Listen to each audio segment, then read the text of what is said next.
क्या बोला है? An inflated balloon was pressed फिर एक अगेंस्ट। सेकंड, फर्स्ट वाला आंसर दिखाइए ना, लास्ट लाइन बाकी था। जल्दी करिए।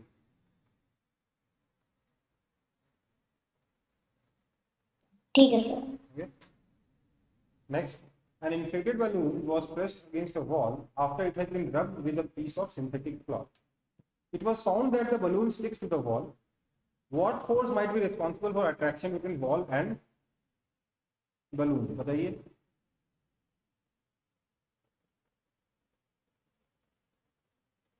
पढ़िए पूरा क्वेश्चन। क्वेश्चन एक लाइन का है, आंसर एक लाइन का, question 6 line. Sir electrostatic force. कौन सा फोर्स है? Electrostatic force. क्यों?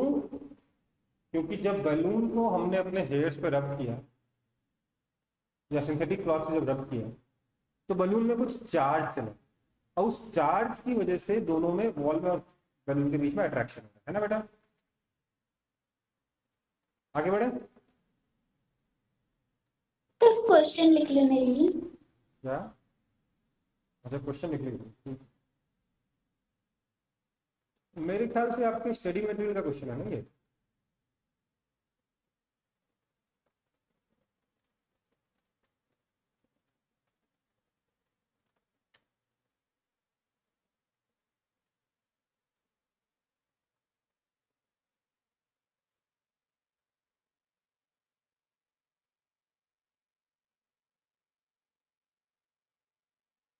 देखो, स्टडी मटेरियल का है, क्वेश्चन नंबर 2 डाल के छोड़ दो, ठीक है। पूरा क्वेश्चन लिखने की जरूरत नहीं, इस बार भर लिख लो, अगली बार से मत, अगले क्वेश्चन से लिखने की जरूरत नहीं, बहुत टाइम लग जाएगा। क्वेश्चन नंबर 1 दिखा देंगे, मैंने पूरा कंप्लीट नहीं लिखा।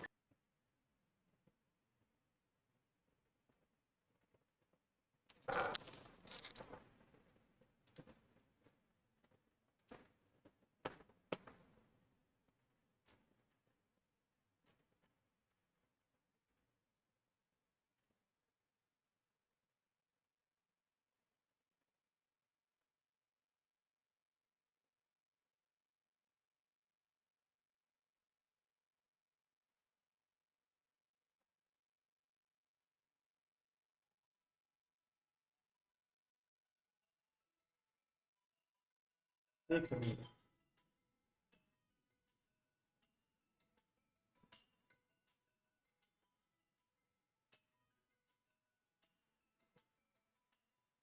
हाँ बोलो।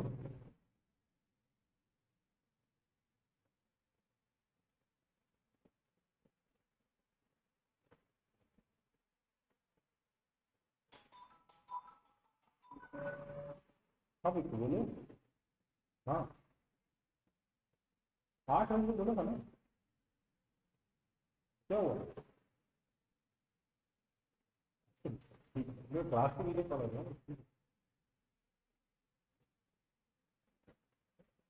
मैं बता के आया था मुझे कैसे कैसे।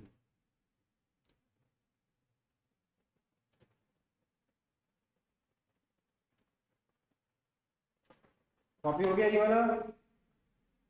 Yes sir. अगला वाला भी हो गया कॉपी? Yes sir. वाला दिखाइए। देखो, क्वेश्चन नंबर 2 में क्वेश्चन लिखने की जरूरत नहीं, 2 लिखिए, इलेक्ट्रोस्टैटिक फोर्स देखो, ठीक है, क्योंकि क्वेश्चन लिखा हुआ है आपकी स्टडी मटेरियल में, ठीक है। नेक्स्ट,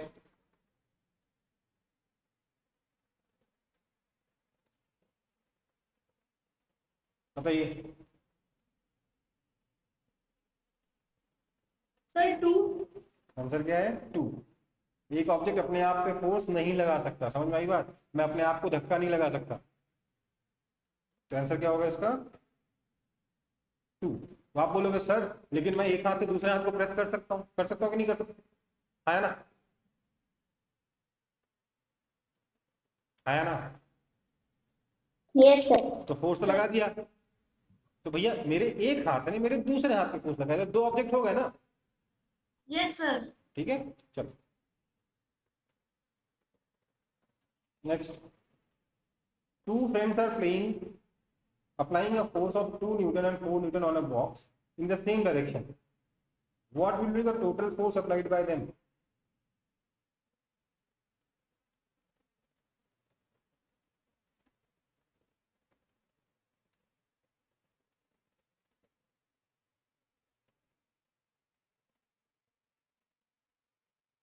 नेट फोर्स कितना होगा बताइए?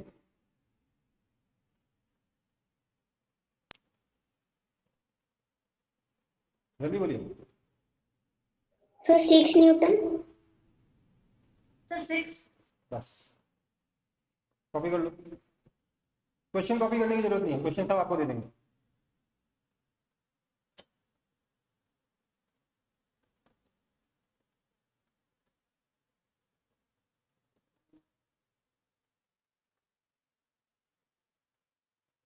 नेक्स्ट करें। Yes sir. सर वो आंसर में आप क्या लिखे हैं? मैंने लिखा ये बॉक्स बनाया है, इस पे 2 फोर्स बनाया, 2 न्यूटन 2 न्यूटन फ्लोर पर पड़ा हुआ है, तो नेट फोर्स कितना हो जाएगा? 4 newton plus 2 newton is equal to 6 newton. ठीक है। Yes sir, thank you sir.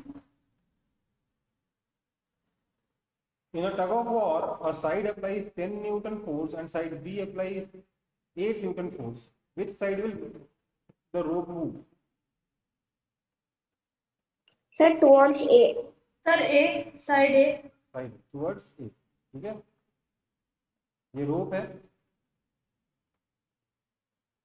Side A है और ये साइड B है। साइड A पर इस पे फोर्स लगाया गया है 10 न्यूटन, टग ऑफ वॉर है तो फोर्स ऐसे लगाया जाएगा। B पे फोर्स लगाया गया है 8 न्यूटन। तो क्योंकि नेट फोर्स इधर है, नेट फोर्स कितना हुआ? 10 minus 8 is equal to 2 newton towards क्या? A. Therefore, rope will move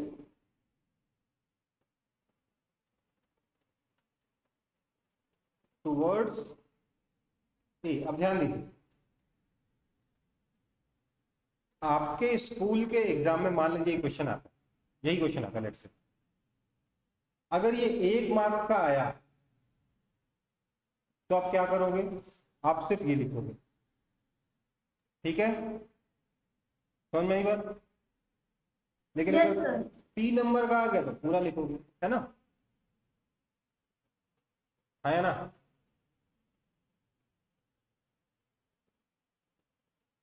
कोई दिक्कत?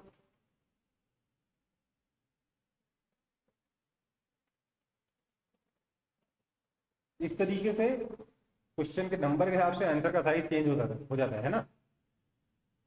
आगे बढ़ूं? Yes sir. रुक जाइए।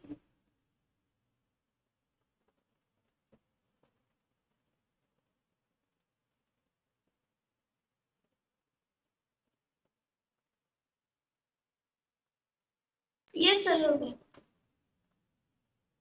What happens to the speed of a body when a force is applied?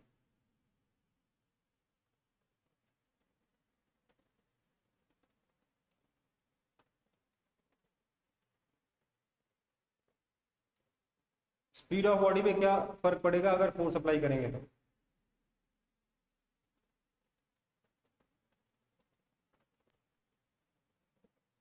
बोलिए। सर वो इंक्रीज होगा या फिर डिक्रीज? इट में इंक्रीज और डिक्रीज, हालांकि आपको यही लिखना है, ठीक है, लेकिन ये भी होता है कि it can also remain constant. हालांकि ये आपके सिलेबस में नहीं है और फिर मैं बता दे रहा हूं। मान लेते हैं ये बॉल ये इधर जा रही है, लेट्स से ये बॉल इस डायरेक्शन में जा रही है 10 मीटर पर सेकंड की स्पीड से, ठीक है।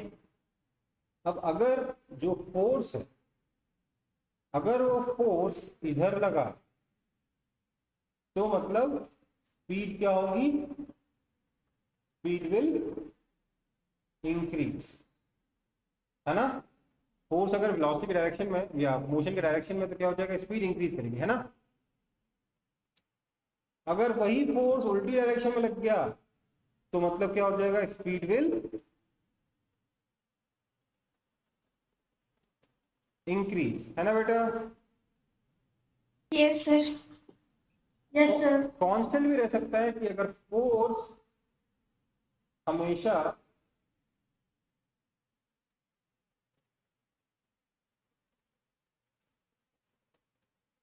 अगर फोर्स हमेशा डायरेक्शन ऑफ मोशन के परपेंडिकुलर हो जाए तो मतलब क्या हो जाएगा, स्पीड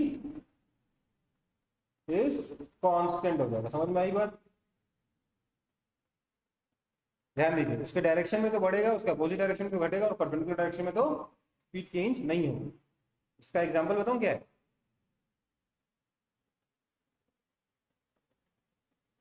ये सब मैं सिर्फ आपको आपके सिलेबस के बाहर का बता रहा हूँ। इसका एग्जांपल सिंपल सा बताऊं क्या हो सकता है?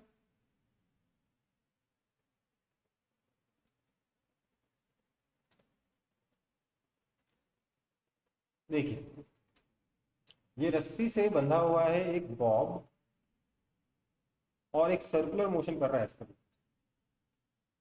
समझ में आई बात?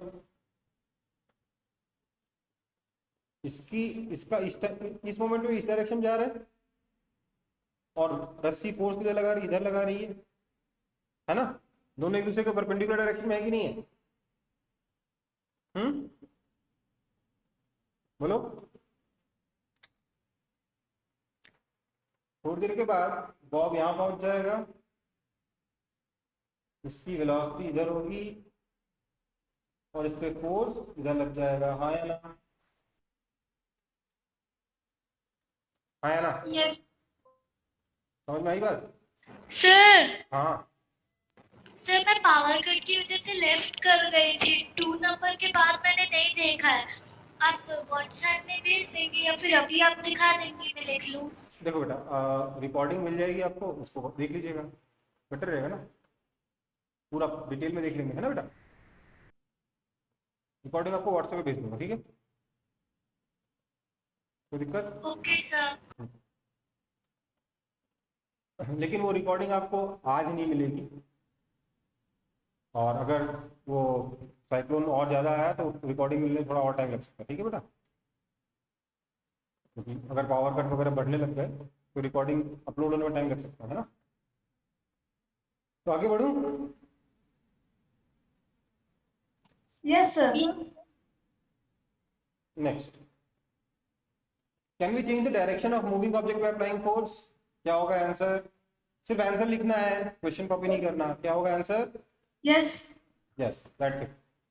ठीक है, नेक्स्ट क्वेश्चन में बढ़ूं। Is it possible that a force changes the direction of motion but not the speed of an object? अभी बताया ना? Yes sir. क्या होगा? Yes, example, uniform circular motion, है ना बेटा? Yes sir.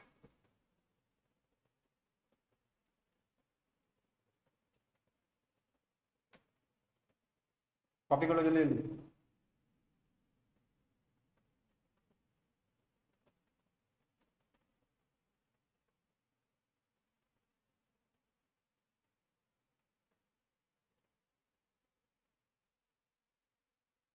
Give an example to show that force can change the shape of an object.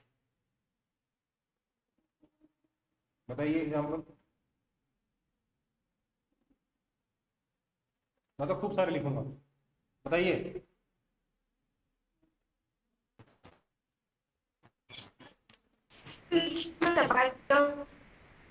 Using a lemon, और making a chapati dough. Chapati dough, है ना?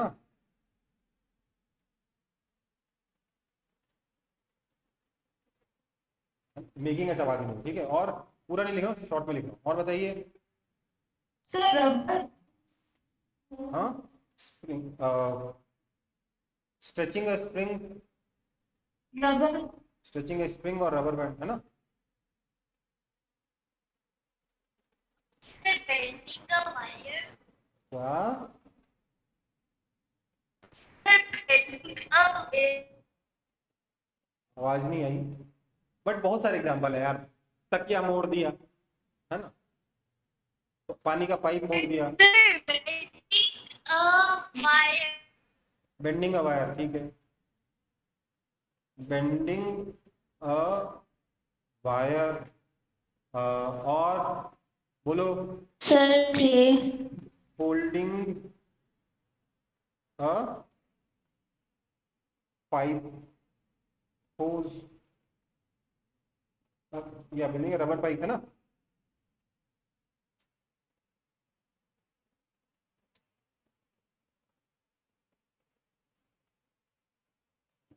बहुत सारे एग्जाम्पल, खत्म थोड़ा ना होंगे, खत्म हो सकते हैं क्या? Sir clay. क्ले के साथ खेल सकते हो, बहुत सारी चीजें है ना। तो अब हो गया, बहुत हो गया। स्कल्पटिंग बोला था मैंने, है ना, स्कल्पटिंग विद क्ले, है ना।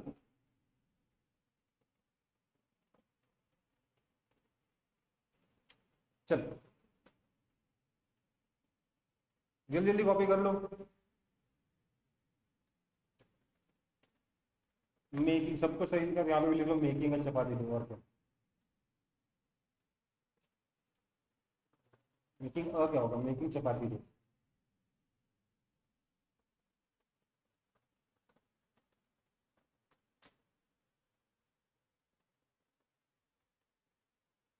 तो कोई गिनती है क्या इन एग्जाम्पल्स की? No sir. कोई गिनती नहीं है। सर जो 6 नंबर क्वेश्चन था ना, उसका आंसर बता दीजिए ना। इसका आंसर तो इतना ही था बेटा, इट में इंक्रीज और decrease, it can also remain constant. Okay sir. Constant कब रहता है, जब फोर्स डायरेक्शन ऑफ मोशन के परपेंडिकुलर डायरेक्शन हो। Example, uniform circular motion. देखो रस्सी किधर फोर्स लगाएगी, सेंटर की तरफ लगाएगी, स्पीड इधर होगी, ऑब्जेक्ट सर्कुलर मोशन करेगा, ठीक है।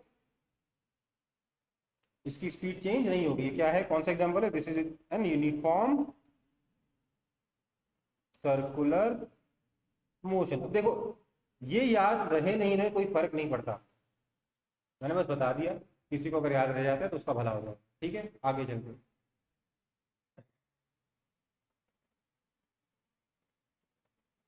सर क्वेश्चन नंबर 8 एक बार दिखा दीजिए।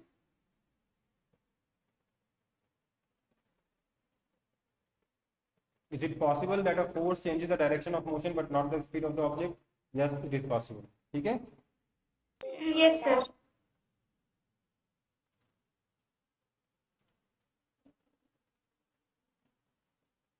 बताइए what is meant by contact force, बताइए जल्दी जल्दी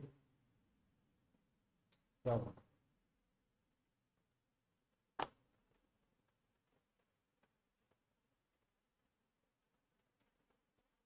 what is meant by contact force?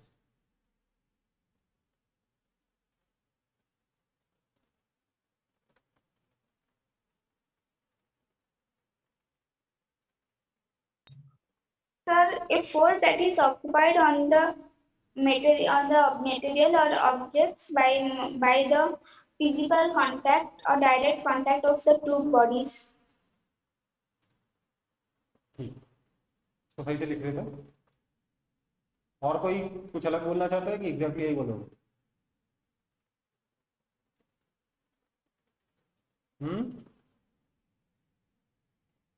ये कहाँ से?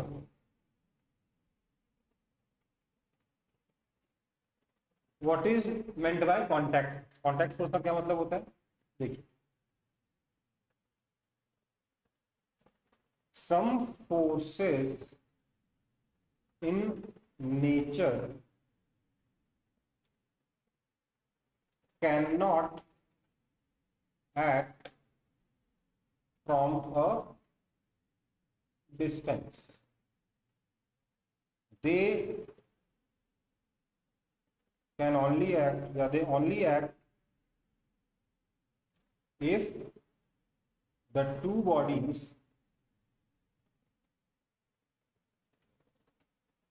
come to physical contact, ठीक है। या कम टू की जगह लिखना चाहिए two bodies make physical contact, ये बेटर है, मेक फिजिकल कॉन्टैक्ट, ठीक है। these forces are called contact force. Example, तो एग्जाम्पल बताएगा मेरे को। Sir tension. टेंशन तो आपकी सिलेबस में नहीं है ना, आप क्या लिखोगे? Sir muscular force. Muscular force. और sir frictional force. Friction. School के एग्जाम्पल में टेंशन लिख के आओगे तो पता नहीं नंबर मिलेगा कि नहीं, ठीक है, आई डोंट नो, डिपेंड करता है आपके टीचर पे। ठीक है बेटा,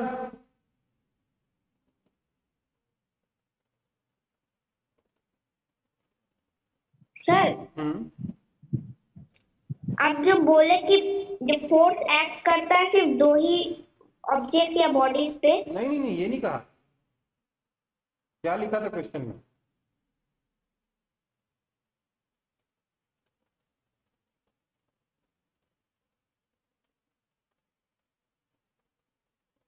How many objects should be present? Should be present for a force to come into play.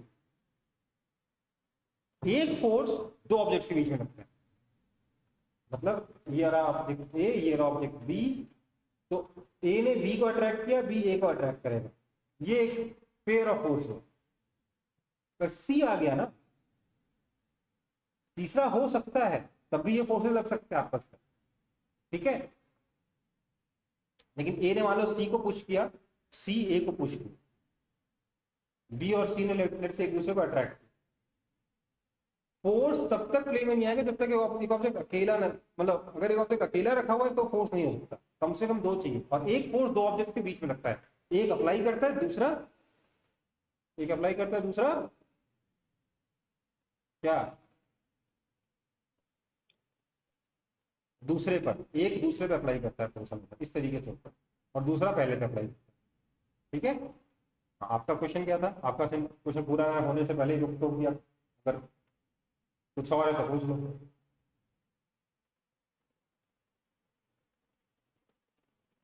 Sir मतलब अगर दो से ज्यादा ऑब्जेक्ट में फोर्स लग रहा है तो उसमें एक टाइप का नहीं, बहुत सारा फोर्स लग सकता है।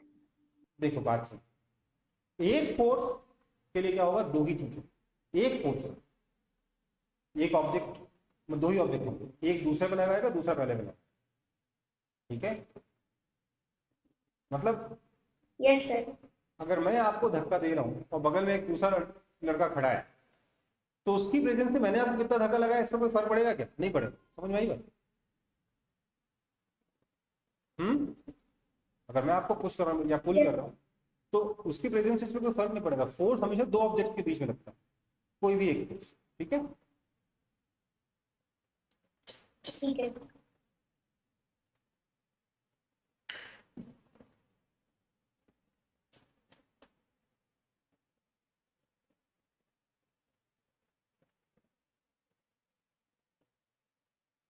आगे बढ़े।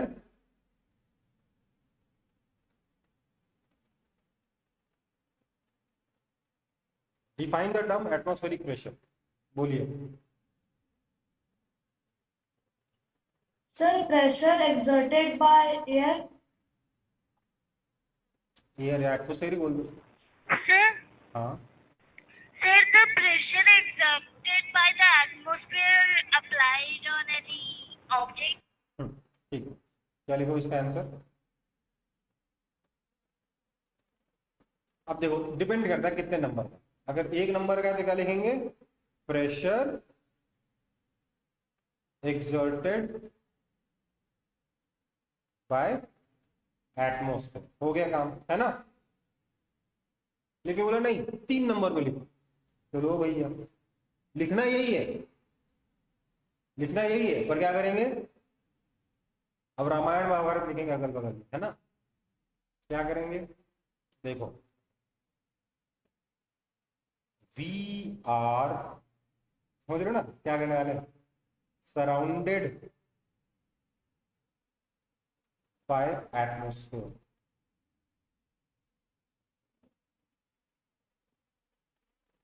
it extends to a height of several hundred kilometers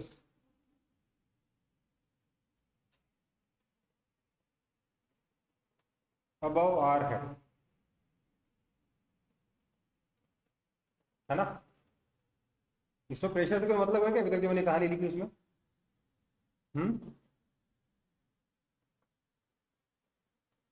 है क्या कोई मतलब अभी तक? नहीं मतलब। अब क्या No, लिखेंगे? sir.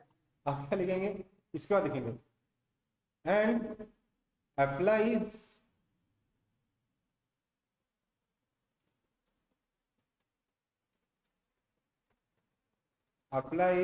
a tremendous amount, tremendous force, tremendous pressure on everything it surrounds.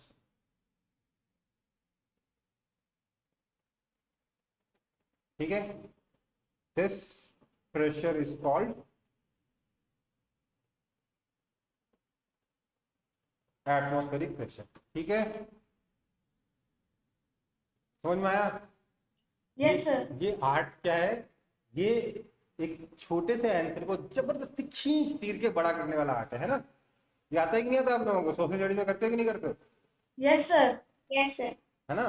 अब उसमें दिक्कत ये होती है कि कई लोग यहाँ पे गाने वाने लिखते हैं, वो नहीं करना है, वो नहीं करना चाहिए। क्या करना चाहिए? इस तरीके की कहानियां लिखनी चाहिए। वो वाली बात है। हनुमान जी से क्या बोला? संजीवनी लेके आओ। क्या लेके आए वो? क्या लेके आए? ये संजीवनी है और ये क्या है? पहाड़ है ना। यहाँ आपने टीचर को काम करके दिया और यहाँ क्या बोला? देखिए मैं पहाड़ ले आया हूँ, संजीवनी ढूंढ लो, है ना।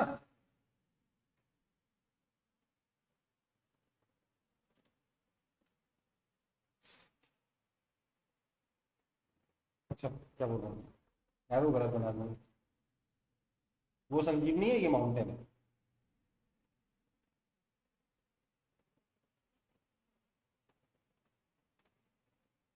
अब ऐसा मत बोलना कि सर संजीवनी नहीं जानते, हनुमान जी नहीं जानते और पहाड़ तो बिल्कुल नहीं जानते।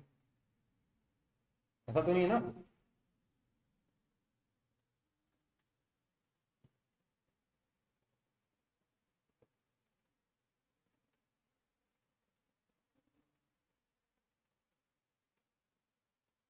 आगे बढ़े। Yes, sir. Yes, Yes, sir. sir. How would thrust on the bottom of a liquid level change if area is doubled, keeping the pressure same?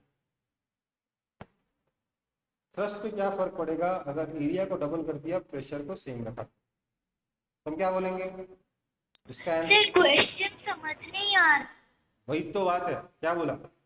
How would thrust on the bottom of a liquid, मान लेते हैं container में liquid है, इसके bottom पे thrust होगा force F, let's say thrust. इस thrust पे क्या फर्क पड़ेगा अगर मैं यहाँ पे प्रेशर चेंज ना करूं और एरिया को डबल कर दूं? तो समझ में आया? Yes sir. तो आंसर में क्या लिखोगे? इसे कुछ नहीं बनाओगे। आंसर में क्या लिखोगे? लिखोगे sir pressure is equal to thrust by area. That means thrust कितना होता है? Pressure into area. ठीक है। therefore if area is कम दिखेगा। doubled, thrust will also double। हाँ या ना?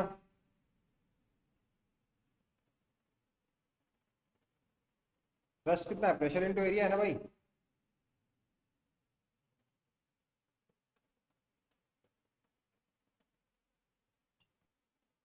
समझ में आया कि नहीं आया? सर फिर से समझा दीजिए। एक्चुअली मैंने कुछ समझाया नहीं, मैं यही जो लिखा है वही बोला। प्रेशर थ्रस्ट बाय एरिया होता है। मतलब थ्रस्ट कितना हो गया, प्रेशर इनटू एरिया हो गया। क्वेश्चन में कहा है कि एरिया को डबल कर दिया, प्रेशर को चेंज नहीं किया, तो बताओ थ्रस्ट कैसे चेंज होगा, थ्रस्ट पे क्या फर्क पड़ेगा। ठीक है, अब देखो मुझे नहीं पता आप लोगों को इक्वेशन ऐड करना, दो इक्वेशन ऐड करना, सब्ट्रैक्ट करना, मल्टीप्लाई करना, डिवाइड करना आता है कि नहीं आता?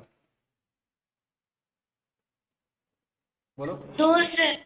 नहीं आता ना, इसलिए मैं इसमें ज्यादा कुछ कर नहीं सकता, जो यहाँ लिखा वही कर सकता हूँ कि thrust directly proportional to area है ना बेटा, क्योंकि प्रेशर अगर कांस्टेंट है तो thrust is directly proportional to area हो गया, इसलिए अगर आप एरिया को डबल करोगे तो प्रेशर थ्रस्ट भी डबल हो जाएगा, हाँ या ना?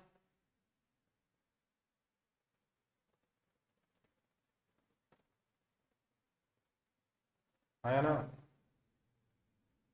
यस इसने बोला दोबारा समझा दो, इसको समझ में आया मेरे को, इससे मतलब। Yes sir. Okay Yes, sir. Okay, आगे बढ़े। Yes, sir. Yes, sir. Yes sir. Two objects of masses m and 2m are lying on an equal area. Determine the ratio of pressure exerted by them on the ground. ठीक है, क्या है, दो objects हैं, दोनों का area same है नीचे, इसका भी एरिया ए है, दूसरे ऑब्जेक्ट का भी एरिया सेम है, एरिया कितना है, ए है, लेकिन एक का मास m है, दूसरे का मास 2m है। ठीक है,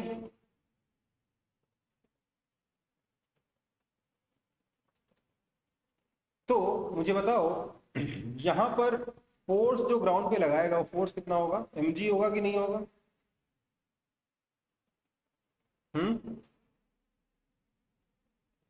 यस सर होगा।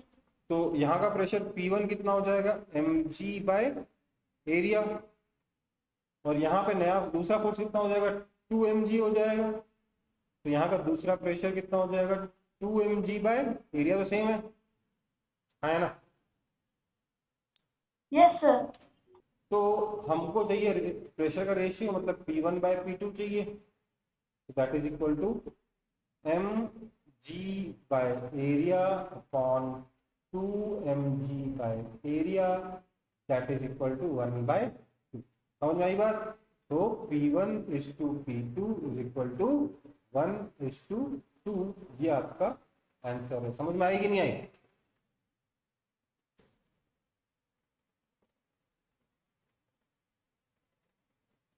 समझ में आया कि नहीं आया बताओ? लास्ट लाइन एक बार फिर से समझा दीजिए। ये समझ में आ गया?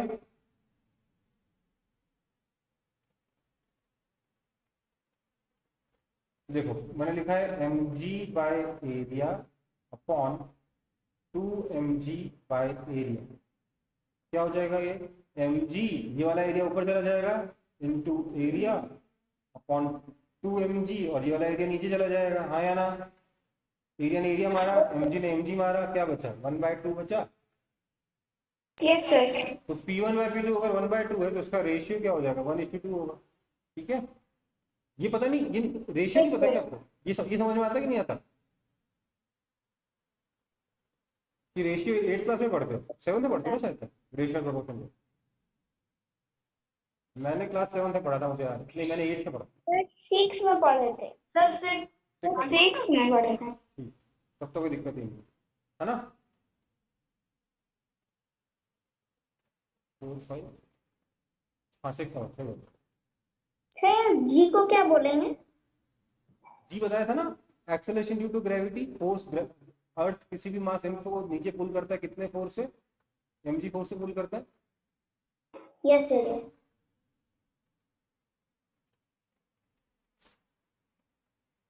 आगे बढ़ूं? सर एक second. Sir.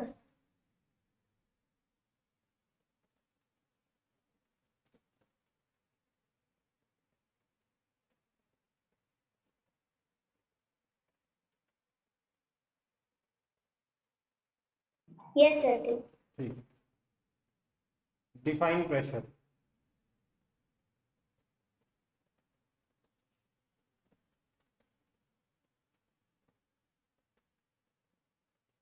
pressure on a surface is defined as, कैसे डिफाइन करते हैं? नॉर्मल फोर्स का और क्या नाम है? ऑल्सो कॉल्ड थ्रस्ट, है ना? Acting per unit surface area of the surface, हाँ है ना? यही है ना डिफिनेशन?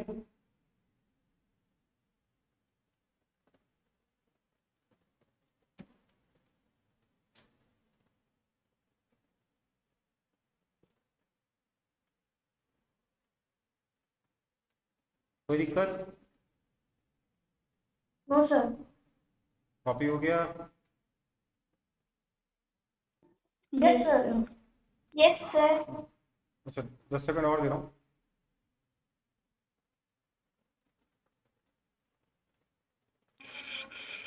सर 13 नंबर एक बार दिखाइए।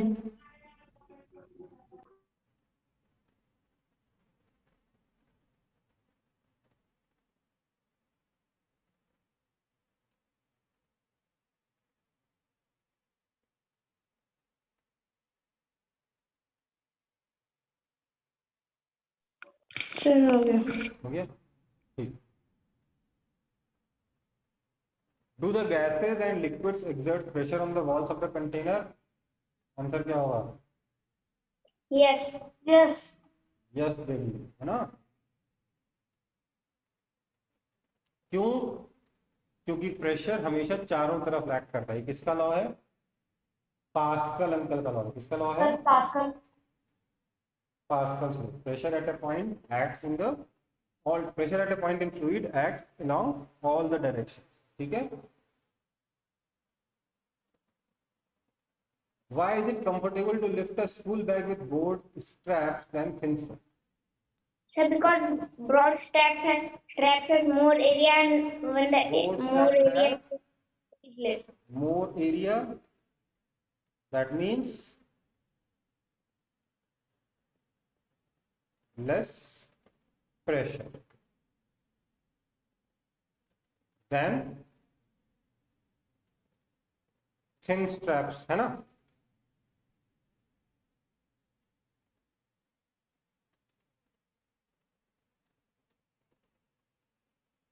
So it's easy. समझ गए ना? सेंटेंस बना लोगे ना कि वही सिखाना पड़ेगा? Yes. सर एक बार 15 नंबर दिखाइए ना। यस, इतना ही था। सर हो गया। Why do mountaineers suffer from nose bleeding at high altitude? Number दिखा दी। सर मुझे पता है। हाँ बोलिए। Sir, because at high mountains, the atmospheric pressure is low and the body's pressure is. The blood pressure in the body is higher.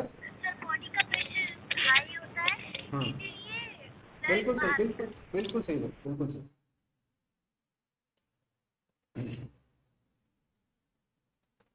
हो गया sir. हो गया?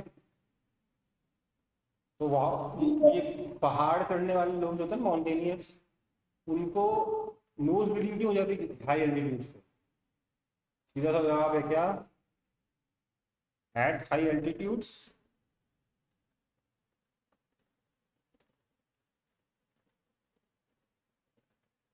the atmospheric pressure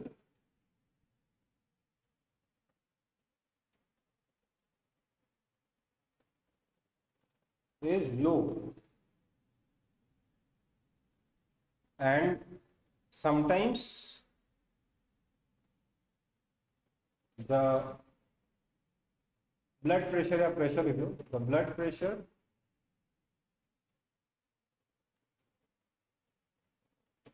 inside the blood pressure inside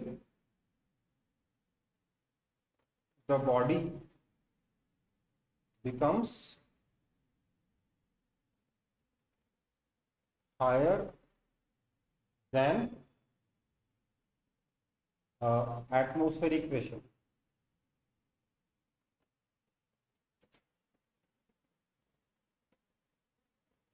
Resulting in nose bleeding. समझ में आई बात?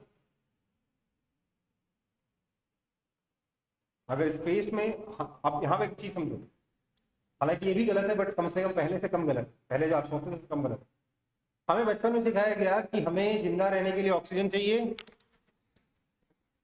अरे आप लोगों को आवाज मेरी साफ आ रही? मैंने तो माइक लगाया ही नहीं है। Yes sir. अच्छा सर आवाज साफ आ रही है। ठीक है। अभी लगाने पर ज्यादा साफ आ रहा है। ठीक है, हम कह रहे थे, क्या बोल रहे थे? हाँ, प्रेशर रेस्टिंग। हाँ, पहले आप लोगों को सिखाया गया हमें जिंदा रहने के लिए ऑक्सीजन चाहिए, है ना? Yes sir. उस वक्त ये बताया गया, इसलिए अगर आप स्पेस में, आपने सोचा या कोई किसी ने बताया भी होगा कि अगर आप स्पेस में चले गए तो वहाँ एयर नहीं है, ऑक्सीजन नहीं है, तो हम लोग घुट के मर जाएंगे। सोचा कि ये मानते थे कि नहीं मानते थे? Yes sir. पर इसको देखो, इस क्वेश्चन को पढ़ो। अगर माउंटेन्स पे ये हालत है कि नाक से खून निकल गया, तो सोचो स्पेस में क्या होगा? स्पेस में ब्लास्ट हो जाएंगे, गुब्बारे की तरह फट जाएंगे, फुटुक, है ना? आया ना? Yes yes sir. सांस सांस नहीं लेने, ऑक्सीजन की कमी से तो आदमी को मरने में 2 मिनट लगेंगे, 3 मिनट लगेंगे, 5 मिनट लगेंगे, है ना? उससे पहले निपट जाएगा, फट जाएगा गुब्बारे की तरह तुरंत, है ना? तो इसीलिए आप लोगों ने देखा होगा कई बार मूवीज में कि किसी मूवी में देखा होगा कि अगर स्पेस के ऊपर बनी हुई मूवी है, अगर जो बंदा स्पेस में, उसके सूट में अगर क्रैक आ जाए तो इवन दो उसको ऑक्सीजन सप्लाई है, वो मुंह पे मास्क लगा सकता है, पर उससे कुछ होगा नहीं, है ना? Yes sir. आप एरोप्लेन में चढ़े होंगे, आप में से सब लोग नहीं तो कुछ लोग तो जरूर चढ़े होंगे। Yes sir. Yes sir.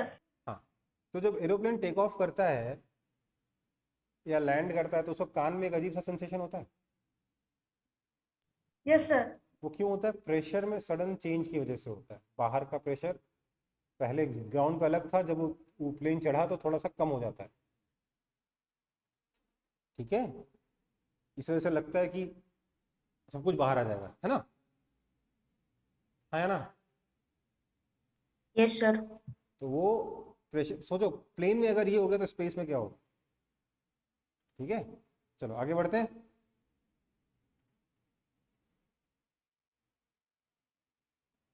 अरे क्या हो रहा है? Why is it easier to hammer a sharp nail into wood than the blunt one? Sharp nail को आसानी से हैमर कर देते हैं, और जो अगर शार्प नेल में एरिया कम होता है उसका, निब का तो प्रेशर ज्यादा है। इस एरिया के प्रेशर की। हाँ ठीक है, sharper nail has lower surface area than the blunt one. Sir, blunt. So the pressure applied by the sharper nail is higher, है ना? And therefore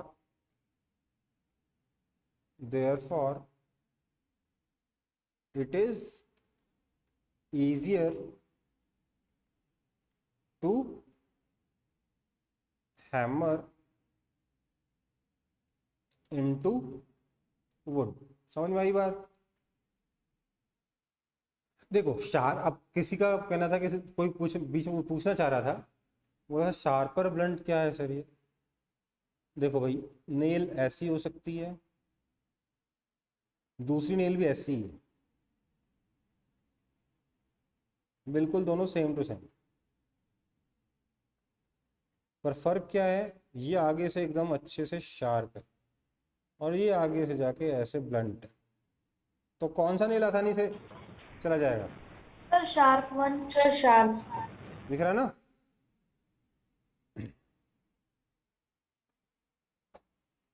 सर ब्लंट जो नेल है सर वो जाएगा सर, मतलब बार बार डिपेंड करता है हैमरिंग। ना कितना ब्लंट है ना?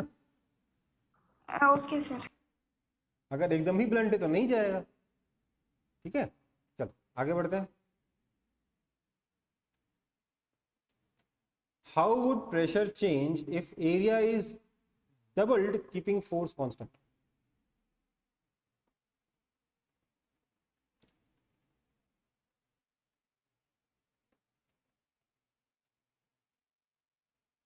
फिर एरिया डबल हो जाएगा तो फोर्स कम जाएगा, क्योंकि एरिया बढ़ने से ये प्रेशर कम हो जाता है।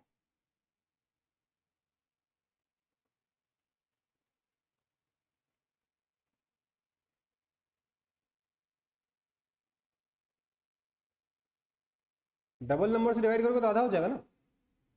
जैसे समझ लो P1 इतना है, P2 कितना हो जाएगा, same force upon double area, तो हाफ हो गया ना। हुआ कि नहीं हुआ?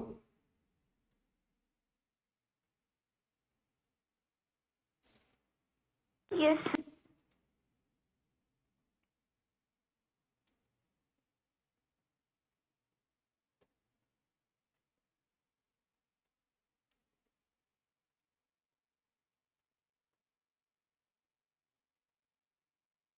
आगे बढ़ूं? Yes sir. How would pressure change if force is doubled keeping area constant? Same है। P1 है आपका लेट से फोर्स बाय एरिया, और P2 कितना हो जाएगा, फोर्स को डबल कर दिया तो 2F है, एरिया को कांस्टेंट छोड़ दिया मतलब एरिया यही है ना। That is equal to 2P1। Therefore on doubling the force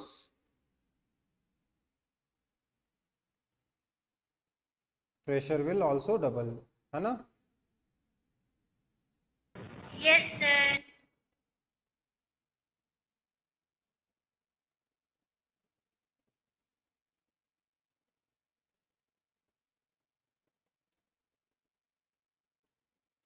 ये अपनी कहानी है। किसी को कोई आपत्ति? सर एक बार फिर समझा दीजिए प्लीज। देखो पहले फोर्स F था, एरिया A था, तो ओरिजिनल प्रेशर कितना, F बाय एरिया। क्वेश्चन में क्या यस। बोला, how would this pressure change if force is doubled. Force को डबल कर दोगे तो कितना हो जाएगा, F की जगह 2F हो जाएगा, हाँ या ना। Yes sir. Yes and sir. Keeping the area constant, area मतलब पहले पहले जितना था अभी भी उतना ही है, यस सर। तो क्या हो जाएगा प्रेशर नया 2F by area, that is equal to 2 times F by area, that is equal to 2P1। तो क्या हो गया, डबल हो गया कि नहीं हो गया pressure, yes sir. Yes sir. है ना। कॉपी कर लो जल्दी जल्दी।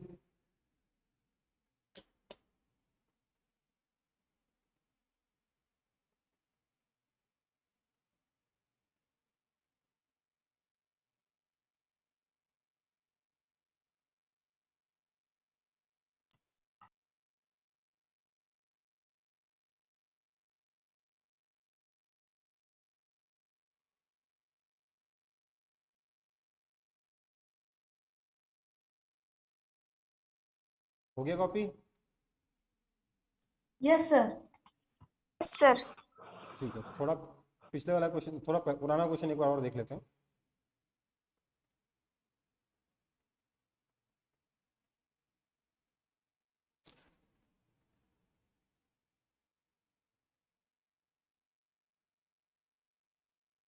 इसी वाला क्वेश्चन देखो, इसमें मैंने आपको नंबर से नहीं बताया, मैंने आपको डायरेक्टली बता दिया था, है ना। इसको भी नंबर से कर सकते हैं हम लोग। पढ़ो जरा क्वेश्चन क्या बोल रहे हैं।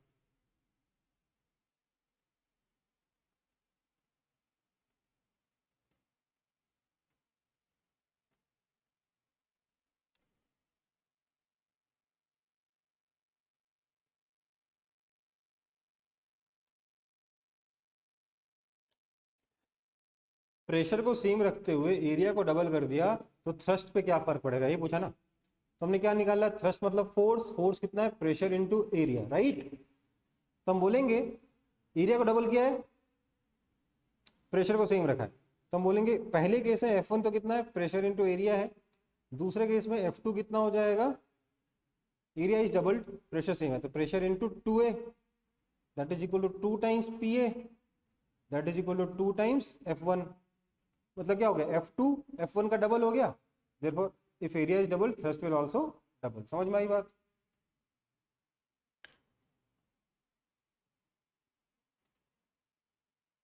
ठीक है,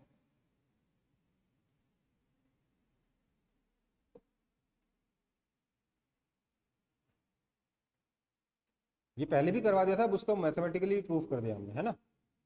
हो गया, Yes, sir. कॉपी हो यस गया, सर। ओके। सो ये इसमें शायद 20 क्वेश्चन ही थे, वो खत्म हो गए, ठीक है। तो हमारा फोर्स एंड प्रेशर वाला जो चैप्टर था वो खत्म हो गया। अब किसी ने मुझे कहा था कि सर इस चैप्टर में मैंने कुछ पढ़ाया था नॉर्मल फोर्स, टेंशन फोर्स, उसको एक बार और बता दीजिए, है ना। यस सर, हम सुनना है, हाँ सर, एक और बार रिपीट कर दें। चलो मैं फिर थोड़ा सा 9th क्लास वाला वो बताया, तो आप लोगों का भी पीपीटी बना नहीं है, 9th क्लास का पीपीटी बन गया है इस चैप्टर का, तो मैं वही उसी से दिखा देता हूँ, ठीक है।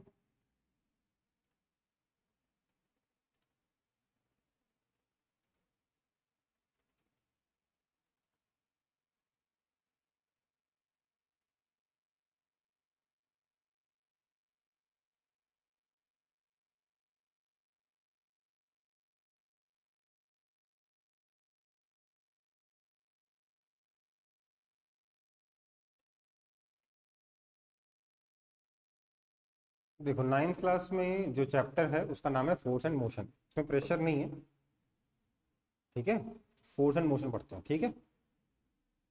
तो फोर्स क्या होता है, फटाफट रिवीजन भी हो जाएगा। फोर्स क्या होता है, पुल और पुश, है ना। Yes sir. Yes, sir. ठीक है,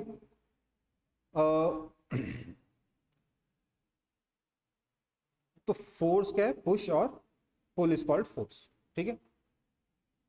अब आपको बताना है इसमें से कौन कौन सा फोर्स पुशिंग है, कौन सा फोर्स पुलिंग है। तो बताइए ग्रेविटेशनल फोर्स क्या होगा, जल्दी जल्दी बोलते जाएंगे, फटाफट करते जाएंगे, ठीक है। ग्रेविटेशनल फोर्स क्या, पुलिंग। पुल, पुलिंग होगा। Electrostatic, sir both. Both. Magnetic force on iron object, Sir, push. Pulling, pulling. Pull, Sir, force pulling. Between two magnets, sir both, Sir, both. Force by string और rope, both. Force by string और rope, रस्सी या फिर धागे से, कैसा। Both sir, pull. Force pressing a surface, sir push. Push. Friction, Push. Friction में फंस गए, फ्रिक्शन को ना आप पुश कह सकते हो ना पुल कह सकते हो। यहाँ पर ध्यान दीजिए, फ्रिक्शन अपने आप में कोई डायरेक्ट फोर्स नहीं है, ये कोई एक इनडायरेक्ट फोर्स है। इसके बहुत सारे रीजंस होते हैं जिसकी वजह से फ्रिक्शन आता है। वो जो इनडायरेक्ट जो ओरिजिनल फोर्सेस हैं, दे आर इधर पुलिंग और पुशिंग, वो अलग चीज है। फ्रिक्शन को ओवरऑल आप पुश या पुल में क्लासिफाई नहीं कर सकते। Friction is a derived force, ये थोड़ा कॉम्प्लेक्स होता है, ठीक है, इसलिए यहां पर इसको नहीं लिखेंगे कुछ भी, ठीक है बेटा। कोई दिक्कत? No sir. No, sir. अब बात करते हैं फंडामेंटल फोर्सेस की। देखिए दुनिया में सिर्फ 4 फंडामेंटल फोर्सेस हैं, कौन कौन से? इलेक्ट्रोमैग्नेटिक, इलेक्ट्रिक फोर्स और मैग्नेटिक फोर्स एक ही फोर्स में 2 पार्ट है, ठीक है, ये क्लास 12 में पढ़ोगे। तो इलेक्ट्रोमैग्नेटिक फोर्सेस, दूसरा sir gravitational force. Gravitational force, इसके अलावा 2 और हैं, स्ट्रॉन्ग न्यूक्लियर फोर्स, इसका सिर्फ नाम लिखा रहा हूं, मीनिंग तो क्लास 11-12 में समझ में नहीं आता बच्चों को। वीक, इनफैक्ट मुझे भी नहीं आता, इंजीनियरिंग के बाद आता है, मतलब किसी को अगर फिजिक्स लेके पढ़ना है उसी को समझना पढ़ना होता है ये सब। Strong nuclear force, weak nuclear force, मतलब फिजिक्स में पीएचडी वगैरह करनी है वही सब चीज़ों को इसमें डिटेल में जाते हैं, सब लोग नहीं जाते, ठीक है। तो ये 4 फंडामेंटल फोर्सेस होते हैं, ठीक है बेटा। इन्हीं फोर्सेस से बाकी सारे फोर्सेस बने, ठीक है। लेकिन हम तो जनरल लाइफ में तो हर बार इलेक्ट्रोमैग्नेटिक और स्ट्रॉन्ग न्यूक्लियर फोर्स और वीक न्यूक्लियर फोर्स पे जाएंगे नहीं, है ना। जनरल लाइफ में हम लोग दूसरे फोर्सेस से काम कराते चलाते हैं, उनके बारे में बाद में बात करेंगे। कॉपी कुछ नहीं करना इसमें से, ठीक है। बैलेंस एंड अनबैलेंस फोर्स जानते हो सब लोग क्या है। अगर फोर्सेस ऐसे लग रहे हैं कि एक दूसरे को कैंसिल आउट कर दिए, इधर भी 10 न्यूटन का फोर्स है, इधर भी 10 न्यूटन का फोर्स है, तो नेट फोर्स कितना हो जाएगा? 0 हो जाएगा, हाँ या ना। Yes sir. Yes, sir. ये ऑब्जेक्ट पे नेट फोर्स 0 हो गया, इसको कहते हैं बैलेंस्ड फोर्स, ठीक है। Yes, sir. ठीक है, जरूरी नहीं 2 ही फोर्स से बैलेंस हो, 4 फोर्स से ही बैलेंस हो सकता है। इधर 10 न्यूटन, इधर 10 न्यूटन, ऊपर 5 न्यूटन, नीचे 5 न्यूटन। बैलेंस हुआ कि नहीं हुआ? यस Sir, हुआ। ऐसा Yes, ही sir. और भी तरीके बैलेंस करने के। इधर 10 न्यूटन 120 डिग्री पे इधर 10 न्यूटन और 120 डिग्री पे इधर 10 न्यूटन, ये भी बैलेंस हो जाएगा कि नहीं हो जाएगा? सोच के देखो, सर हो जाएगा। हो तो जाएगा हो ना। जाएगा। समझ में आई बात? तो ये फोर्सेस क्या है? Balance forces. जहां पर ये कैंसिल आउट नहीं होंगे उसको वो क्या हो जाएंगे? अनबैलेंस फोर्सेज हो जाएंगे। अनबैलेंस फोर्सेज जो है वो स्टेट ऑफ मोशन को चेंज करते हैं, ठीक है बेटा। Yes, sir. सर। अब आगे कुछ भी पढ़ने से पहले ना मैंने को थर्ड लॉ ऑफ मोशन पढ़ाना बहुत जरूरी है। ये डायग्राम में ये लड़का गधे को खींच रहा है ना, यस सर। ये आदमी गधे को खींच रहा है। Yes sir. मैं देख रहा हूं तो मुझे दिख रहा है कि गधा आदमी को खींच रहा है, आया ना।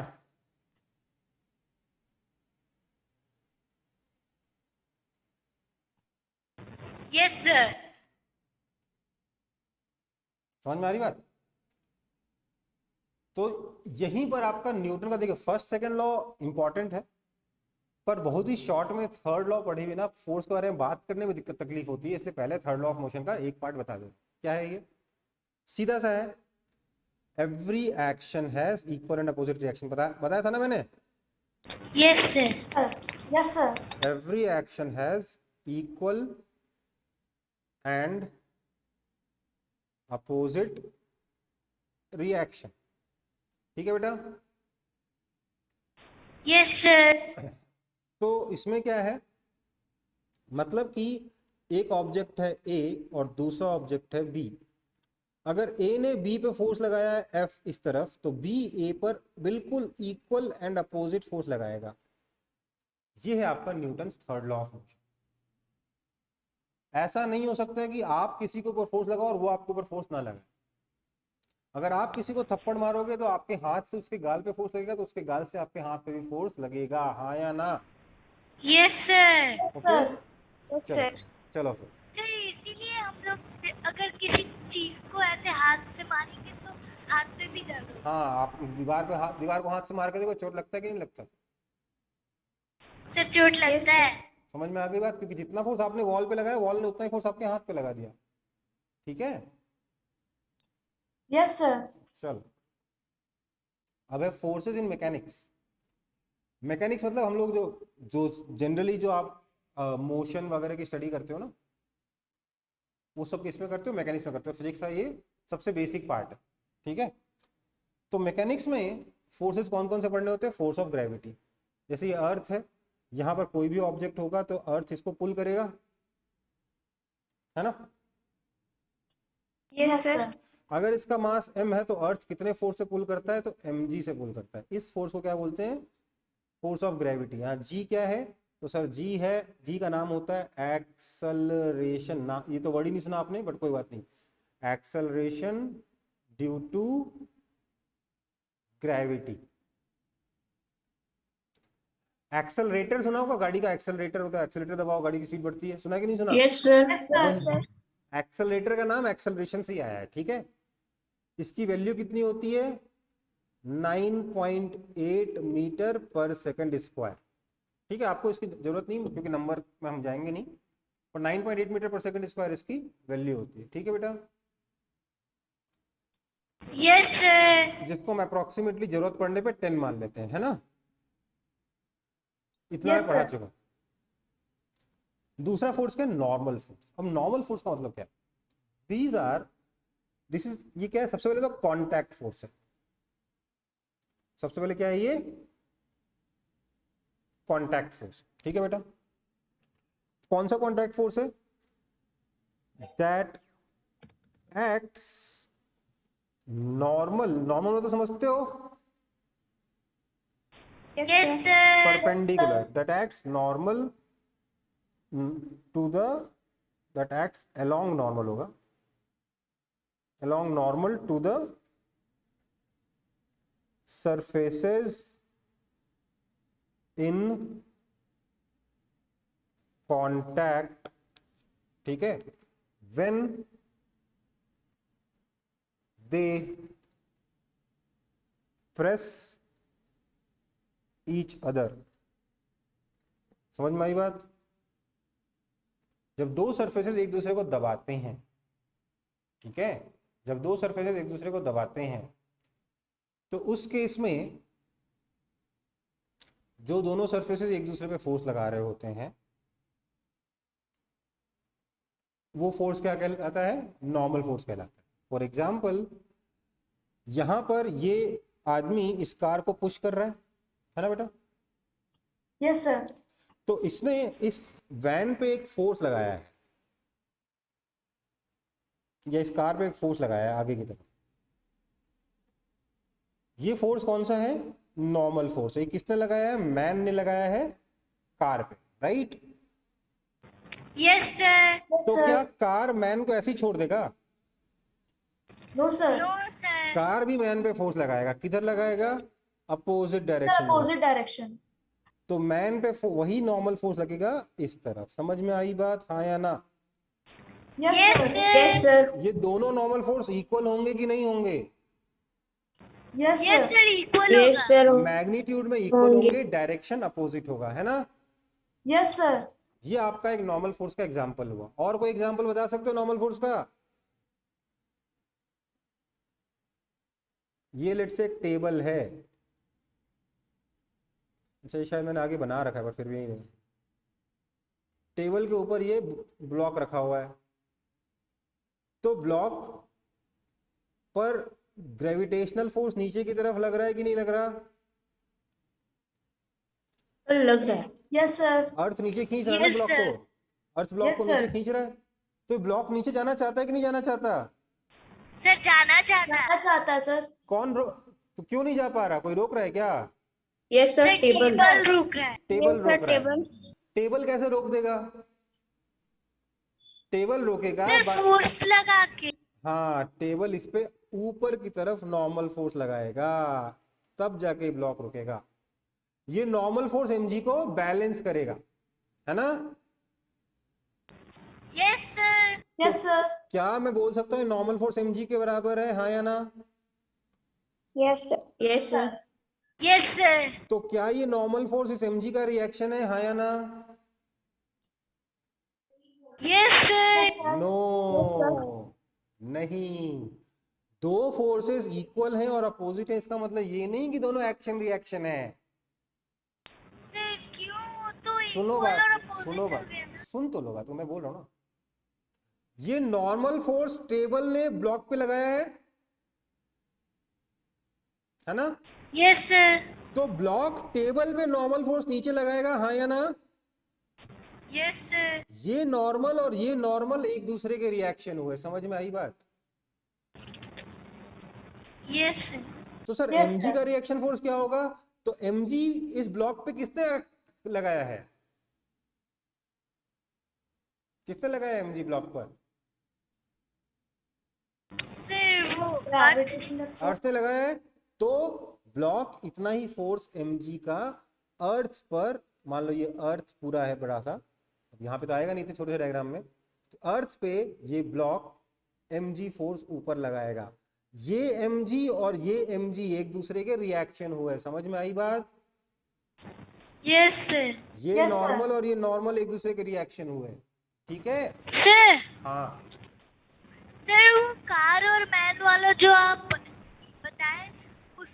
अपोजिट रिएक्शन हो रहा है, इक्वल और अपोजिट। हाँ, जितना फोर्स से मैं कार को पुश करूंगा उतना ही फोर्स से कार मेरे को पुश करेगी। तो आप बोलोगे सर सर तो मतलब सुनो, अब यहाँ पे क्वेश्चन ये उठता है, हमारे दिमाग में लगता है अच्छा जितने फोर्स से मैं कार को धक्का लगाऊंगा कार भी मुझे उतने फोर्स से उल्टी डायरेक्शन में धक्का लगाएगी, तो सर कार को तो मैंने आगे खिसका दिया, मैं क्यों नहीं पीछे गया?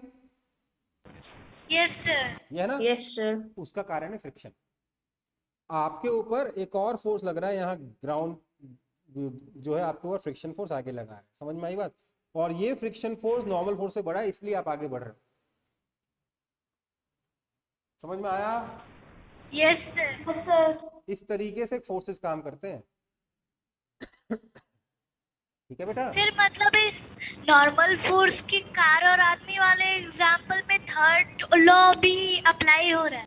थर्ड लॉ, बेटा सुनो बात, थर्ड लॉ क्या है? लॉ है, और देश का लॉ नहीं है कि कभी वायलेट कर दिया किसी ने, कानून तोड़ दिया कि खून करना गलत बात है फिर भी खून कर दिया। देश का लॉ नहीं है, लॉ किसका है? नेचर का है। Yes sir.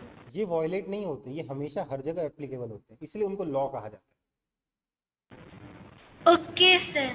ठीक है? मतलब ऐसा नहीं है कि जब इच्छा हुई तब रिएक्शन लगा दिया, नहीं। अगर ए ने बी पे फोर्स लगाया है तो बी ए पे फोर्स लगाएगा ही लगाएगा, इसका कोई एक्सेप्शन नहीं है। समझ में आई बात? तब उसको लॉ कहेंगे। अगर एक भी एक्सेप्शन निकल गया तो वो लॉ नहीं बचेगा बेटा। ठीक है? Yes sir. Yes, sir. Okay, Yes, sir. आगे बढ़े फिर। Yes, sir. Yes, sir. Yes sir. Yes, sir. अच्छा मैंने यहाँ बनाया था, देखो इस केस में नॉर्मल फोर्स कैसे लगेगा? टेबल इस पे नॉर्मल फोर्स अपवर्ड डायरेक्शन में लगेगा, ये टेबल पे नॉर्मल फोर्स डाउनवर्ड डायरेक्शन लगाएगा, हाँ या ना? Yes, sir. इस केस में नॉर्मल Yes, फोर्स कैसे लगेगा? ये इंक्लाइन प्लेन इस ब्लॉक पे नॉर्मल फोर्स ऐसे लगाएगा, और ये ब्लॉक इंक्लाइन प्लेन पे नॉर्मल फोर्स ऐसे लगाएगा, हाँ या ना? Yes sir. यहाँ देखिए, यहाँ थोड़ा कॉम्प्लेक्स हो गया है ना?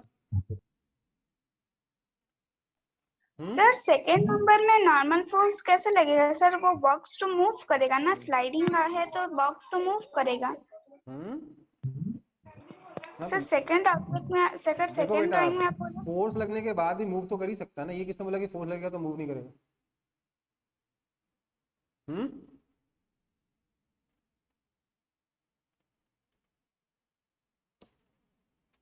मूविंग ऑब्जेक्ट पे फोर्स नहीं लगता है क्या? ये सर लगता है। तो फिर क्या दिक्कत है? आगे बढ़ूं या यस सर। डाउट क्लियर हो गया? Yes sir. इस केस में नॉर्मल फोर्सेस कैसे लगेंगे, कोई बता सकता है? बताता हूं, मैं बता दूं। ये देखो, कंटेनर पे क्या लग रहा है उससे मतलब नहीं, ठीक है, वो मैं ड्रॉ नहीं कर रहा हूं। कंटेनर इस बड़े वाले स्फीयर पे नॉर्मल फोर्स एक ऊपर लगाएगा, हाँ या ना? यस तो सर। दिख नहीं रहा होगा आप लोगों को। Yes,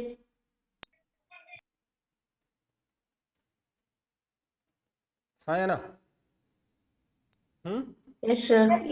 इसके अलावा यही कंटेनर इस पे एक नॉर्मल फोर्स इधर भी लगा रहा होगा, हाँ या ना? Yes, sir. तो इसको N2 बोल देता हूं, इनटू कैसे लगेगा? क्योंकि सरफेस के परपेंडिकुलर डायरेक्शन में। समझ में आया? Okay sir. अच्छा, अगर नहीं समझ में आया तो ये सोचो, जस्ट इमेजिन दिस, मैं अभी कुछ करने जा रहा हूँ इस डायग्राम के साथ, बताइएगा कि ये दिखने में लग रहा है ऐसा हो सकता है कि नहीं हो सकता? क्या ऐसा हो सकता है?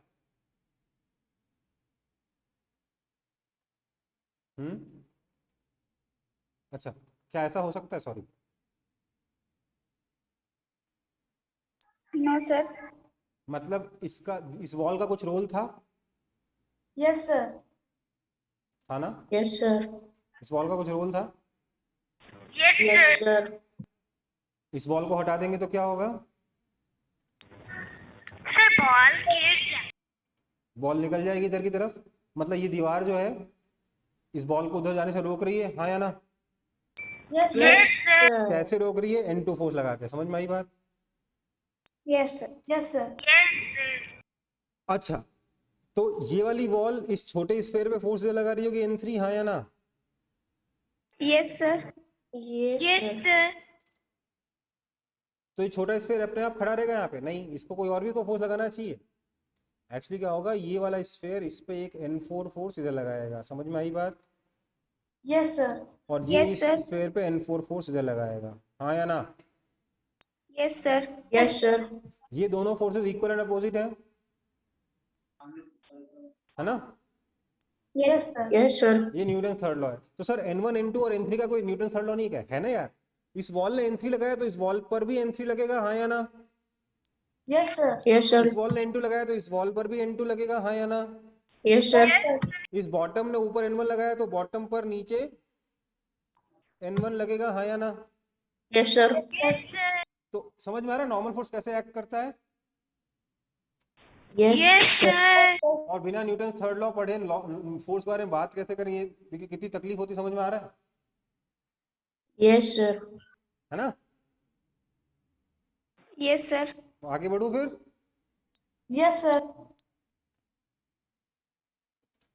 अगला है force of tension. This is basically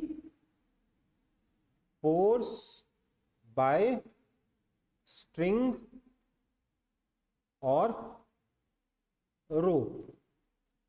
string का फोर्स या रोप का फोर्स हमेशा कैसा होगा? पुलिंग इन नेचर होगा, हाँ या ना? जैसे कि ये ध्यान दीजिए, मैंने पहले तो कह दिया कि ये आदमी गधे को खींच रहा है। आदमी थोड़ा गधे को खींच रहा है, गधे को आदमी ने तो गधे को छुआ भी नहीं। टच कर रहा है क्या आदमी गधे को? No, sir. No sir. तो गधे को कौन खींच रहा है? Sir rope. Sir, rope. rope. Sir, तो रोप इस पे कौन सा फोर्स अप्लाई कर रहा है? टेंशन फोर्स अप्लाई कर सर टेंशन। रहा है। और इस आदमी पे भी रोप इधर की तरफ टेंशन फोर्स अप्लाई कर रहा सर है। हाँ, सर लेकिन जब हम लोग ये जब आदमी नहीं रहेगा तभी रोप फोर्स अप्लाई करेगा। नहीं, अपने से रोप फोर्स अप्लाई नहीं करता। ध्यान दीजिए, फोर्स रोप अपने से अप्लाई नहीं करता, पर अभी तो रोप ही अप्लाई कर रहा है ना फोर्स। Yes sir. सर। ठीक है, जब आदमी ने रोप को खींचा तभी रोप ने फोर्स अप्लाई किया। ठीक है, इनफैक्ट थोड़ी देर में और अच्छे से क्लियर होगा ये। अभी क्या है, दोनों रस्सी जो है क्या कर रही है, दोनों एंड से, इधर से गधे को खींच रही, इधर से आदमी को खींच रही, हाँ ना? हाँ या ना? Yes sir. यहां पर अच्छा, रस्सी की एक प्रॉपर्टी देखिए, रस्सी हमेशा से पुल करने का काम आएगी। Yes, imagine sir. This, yes sir. ये रूफ है, इमेजिन दिस, ये रूफ है, ये स्ट्रिंग, अरे ये स्ट्रिंग है, और इससे स्ट्रिंग से ही ब्लॉक टंग रहा है। तो ब्लॉक को अर्थ नीचे खींचेगा, हाँ या ना? Yes sir. तो ये ब्लॉक नीचे जाना चाहिए। Yes sir. Yes, कौन sir. रोक रहा है नीचे जाने से? Sir, rope. सर रोप। रस्सी। तो रस्सी ब्लॉक पे ऊपर फोर्स लगा रही है, कौन सा? Sir tension. है ना? तो देखिए, अब रस्सी के बारे में सोचो। ये जो रस्सी है, मैं यहाँ पे डायग्राम में बना नहीं पाऊंगा ठीक से, इसलिए अलग से बना रहा हूँ। इस रस्सी ने ब्लॉक पे अगर ऊपर फोर्स लगाया तो क्या ब्लॉक रस्सी पे नीचे फोर्स नहीं लगाएगा? Yes sir. तो रस्सी नीचे आनी चाहिए। Yes sir. Yes, sir. तो रस्सी को नीचे आने से कौन रोकेगा? Sir roof. रूफ Sir, रोकेगा। roof. तो रूफ इस पे ऊपर फोर्स लगा रहा है ना? Yes sir. तो रस्सी को दोनों तरफ से खींचा जा रहा है, और अगर रूफ ने रस्सी को ऊपर खींचा तो ये रस्सी रूफ को नीचे खींचेगी कि नहीं खींचेगी?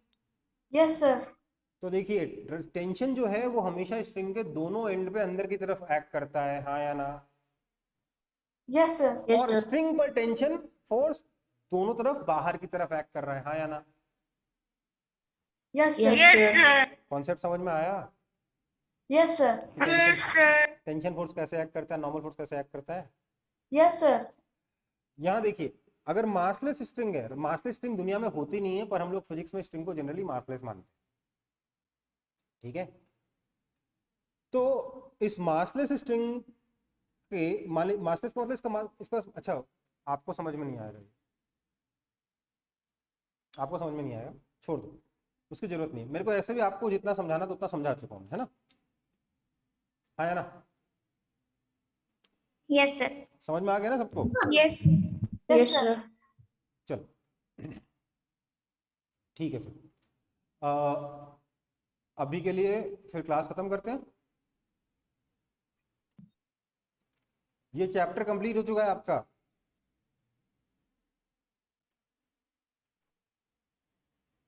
और कुछ चीजें एक्स्ट्रा भी पढ़ ली हमने, टेंशन फोर्स, नॉर्मल फोर्स, है ना। Yes sir. अगला चैप्टर आपका क्या है, फ्रिक्शन। तो मैंने फ्रिक्शन में जो इस चैप्टर में थोड़ा एक्स्ट्रा बता दिया था वो मैं नेक्स्ट चैप्टर में पूरा पढ़ा दूंगा, ठीक है। Okay sir. चलो फिर मिलते हैं अगली क्लास में, तब तक के लिए tata bye bye. Bye sir, bye thank sir, you. Good night. Bye बेटा, गुड नाइट।